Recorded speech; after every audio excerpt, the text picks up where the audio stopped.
Hello, how's it going? Last week we tried to make music on the SNES with the Super MIDI Pack. Super MIDI Pack. Super MIDI Pack. And yeah, because the Super Nintendo is primarily a sampling machine where it just seemed right to make a song with these kind of samples. Yeah.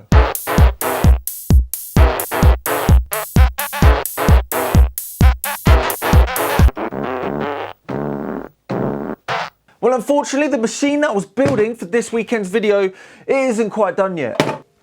We'll be looking at this one when it's finished in the next video, but as you can see, I haven't actually got very far on this one at all. So what's the plan? Well, we're going to carry on with the Super Nintendo saga. That's right. Well, if you've ever owned a Super Nintendo, you may or may not know that there was actually a music-making piece of software for it back when the Super Nintendo was in its prime, even though it is still in its prime. It's just a little bit further on in the prime time. And that piece of software is Mario Paint. Yes, Mario Paint actually has a music composition tool inside of it. Mario Paint was a game for the Super Nintendo that came out in 1992, and it came with a mouse to familiarize the user with a SNES mouse. It also came with a lean and mean mouse mat that is just a solid piece of plastic, and Ooh. I didn't have a Super Nintendo when I was a kid, and I haven't played on Mario Paint, so this video will be quite a journey.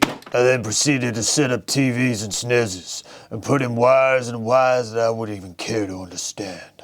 And then put the Mario Paint in, set up the mouse, and boom. Looks like we're on the right road. Before we continue, a quick shout out to Black Death. No, not literally Black Death. It's a username of a person over on the Look Mum No Computer forum, which is a forum that initially started out as a technical kind of page for questions and stuff regarding the DIY Cosmo modules. But I asked a question about different old school, trackers and things like that. And Black Death suggested Mario Paint, so thanks a lot. And anyway, if you're interested in checking out the forum, there are links below. There's lots of people and lots of conversations. Anyway, back on with this. Okay then, are you ready for Super Mario Paint? I haven't turned this on yet. I haven't got a bleeding clue what Super Mario Paint looks like or anything like that. Let's turn it on. Oh, here we go. There's a mouse. What am I supposed to do? Oh, click on Mario. Yeah! Oh, well, there we go. Clicking on Mario. Here we go. First, I want to see what the actual pitch knob that I put in last week does to the sound. Man,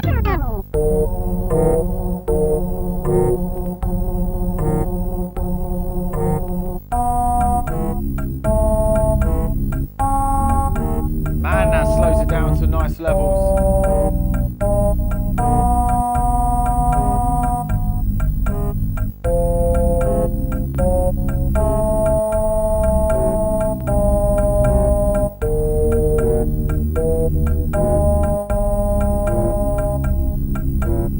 Anyway, right, so, hey, it's me! Oh no, someone hit me with a baseball bat!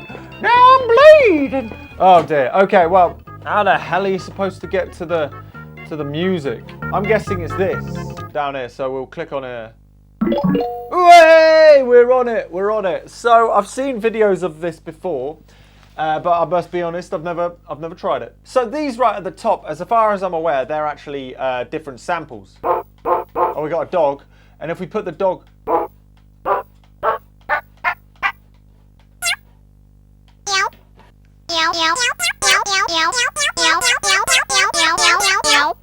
Well, that's the rubbishest riff I think I've ever played. Now let's see what it sounds like if we tone it down on the keyboard.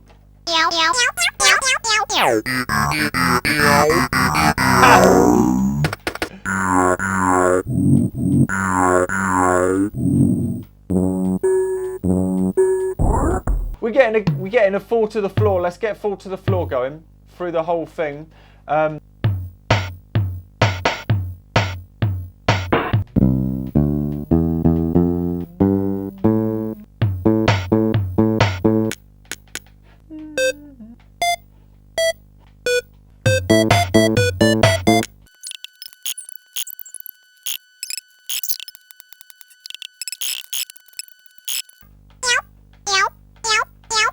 Right, so after 5 minutes I've got an 8-bar loop. I can't loop it with this because it needs to be the whole length of it, but we'll try and make a whole length one in a little mode. So have a listen to this. It's got a little bit of a melancholic vibe, but you know, you get the gist.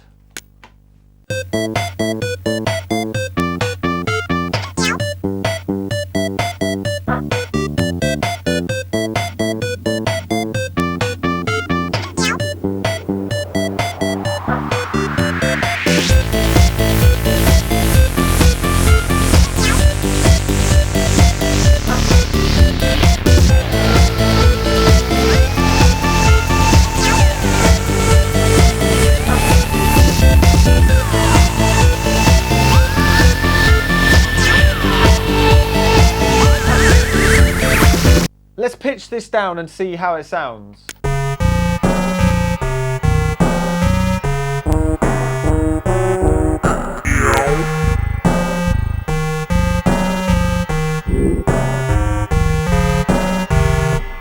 So all in all, the composer on Mario Paint is actually pretty good. There are a couple of drawbacks you should probably know. I mean, for starters, you know, it's for kids. It's not supposed to be the finest production software tool in the world, but there's no reason why you can't make music with it. For instance, it only goes up to 24 bars long, and I've just made something right here that goes up to 24 bars.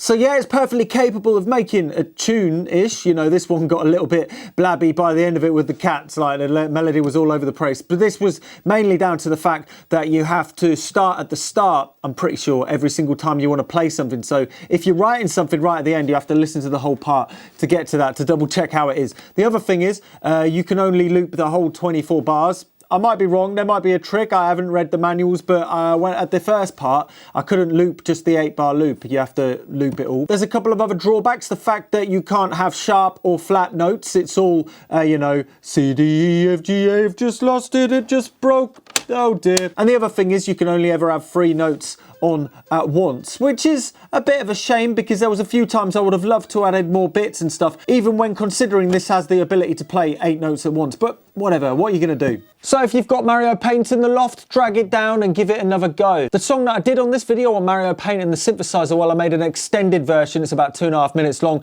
and you can download that over on the Patreon. And needless to say, Patreon helps support all of these videos, and you can see loads of extra things and musical live streams and download samples, this, that, and the other. And the support is extremely appreciated because it makes this museum not obsolete a possible thing. And I'll be setting up a SNES for people to be able to play tomorrow when it's open. Anyway, that's it for now. I'm looking at my computer, and yeah, don't be scared to try it.